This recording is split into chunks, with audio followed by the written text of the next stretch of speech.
Seahawks Nation, buckle up, because things in Seattle are heating up and the 12s are buzzing. The atmosphere around this team feels different, it feels electric, and you can sense that something big is brewing. A rookie that nobody was betting on is now steamrolling vets and fighting hard for a starting spot. A heavyweight veteran has just landed to take over the defensive line and raise the standard of this team, and there's a battle so intense that even key players could get left out of the final 53.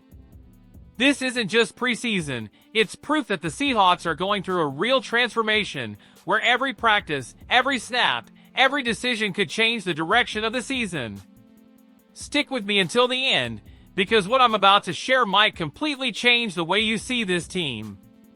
And of course, strengthen the 12s community, hit that like button, subscribe, and turn on the bell, because we're in this together every step of the way through this historic turnaround. The first big buzz behind the scenes is the rise of Bryce Cabaldo, our rookie offensive lineman. Remember him? 6th round pick in the 2025 draft, 192nd overall out of Kansas. When the draft wrapped up, most analysts saw him as a long-term project, a guy who'd need time to adjust, maybe spending his first year on the practice squad. After all, he played his whole college career as a tackle, and in the NFL the projection was to move him inside to guard, a whole different game when it comes to footwork, hand placement, leverage, and blocking power.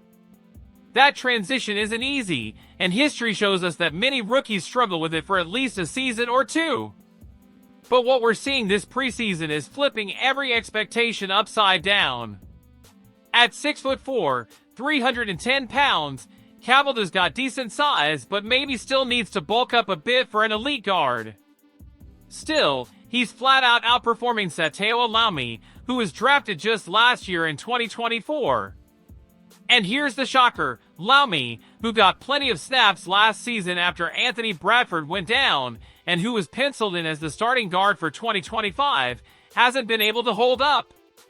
Both rookies have given up 2 pressures so far, but Seahawks already been flagged twice, showing the same lack of discipline that hurt him last year. Cabaldo, on the other hand, is playing cleaner, sharper, and way more consistent. He looks comfortable, confident, and completely locked in, which is the kind of presence you want in your offensive line. It's clear Mike Macdonald's staff is rewarding performance, not tenure. That 6th round project is suddenly looking like a lock for the 53, while Seahawks, who should be a reliable backup by now, is staring down a real chance of being cut or stashed on the practice squad. It's a surprising shakeup that shows exactly what Macdonald and GM John Schneider are all about. It doesn't matter where you came from, it matters what you do on the field. And with the O-line battles this heated, depth is everything, and Cabaldo is proving he's the right guy for the job. This battle is far from over, but right now, all the momentum is on the rookie's side. But the changes don't stop there, because if there's one area this new staff has zeroed in on, it's the defense. After a debut season with 10 wins, the Seahawks roll into 2025 with fresh confidence and a roster stacked with new faces, especially on offense. But the defense, already solid, just got even stronger. The biggest splash was defensive end DeMarcus Lawrence, the former Dallas Cowboys star. At 33, Lawrence was brought in to be the leader and anchor of our defensive front, a vet who can wreck QBs and still stonewall the run game. He fits Macdonald's scheme like a glove and immediately changes the tone for the rest of the unit. But here's the kicker, according to Bleacher Report, the Seahawks scouting department is already eyeing his successor in the 2026 draft. Matt Holder's piece suggests Seattle has its sights on Clemson's TJ Parker. And honestly, it makes perfect sense. Lawrence is a short-term fix, you don't expect him to dominate for many more years. Derek Hall hasn't made the leap yet. So Seattle needs a long-term answer at edge. Parker, at 6'3", 265 pounds, has the size and playing style to mirror Lawrence, and he just had a breakout year at Clemson with 57 tackles and 11 sacks. If he keeps it up, he's headed for the first round, and Seattle currently owns the 12th pick. Bringing in Lawrence wasn't just about 2025, it bought time to line up and develop the next big name. And the fact Schneider's crew is already mapping the draft board to address this shows the front office is thinking 3 steps ahead. It's the kind of forward planning that great franchises do, and it tells us the Seahawks aren't just trying to win this year, they're trying to build a foundation that can compete year after year. If you love this kind of deeper look at what's happening behind the curtain, smash that like button and subscribe, because we've still got one more bomb to drop. And here's the last big one, the one making every 12 hold their breath, Quinton Bohanna's spot on this roster. As you know, Seattle's D-line is loaded with talent and depth, 11 guys battling for limited spots. Bohanna, a 6th-rounder by Dallas back in 2021, has more NFL experience than most of the guys he's competing with. He's logged 27 games, 10 starts across 2 seasons with the Cowboys, and also had stints with Detroit and Tennessee before landing here.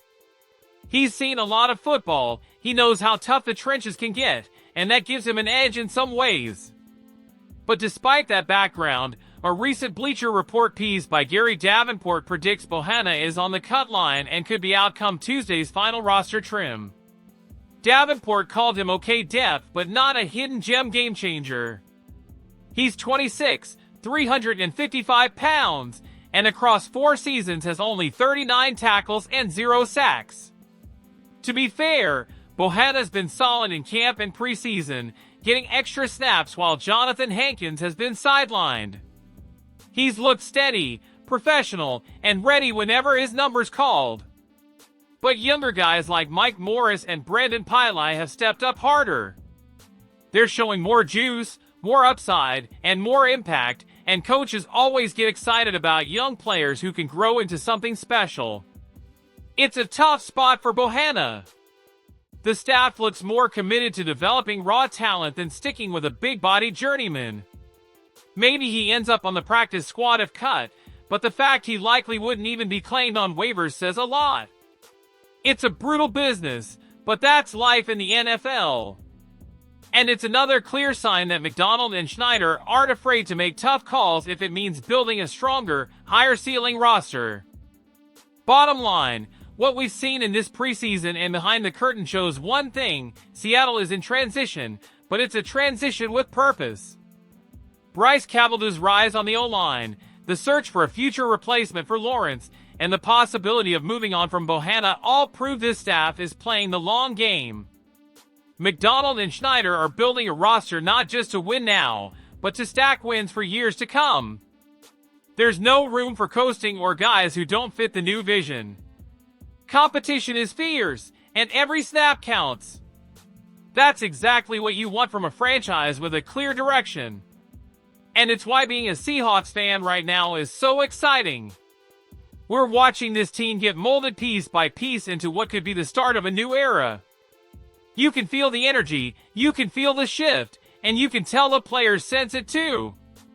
Now I want to hear from you, 12s. What do you think about Cavalier's rise? Does lining up a successor for Lawrence make sense to you? And what about Bohanna? Should he stick around? Drop your thoughts in the comments below. I'm hyped to know what you think. And don't forget, like the video, subscribe, and turn on that bell so you don't miss a single update. We're heading into what could be one incredible season. Go Hawks!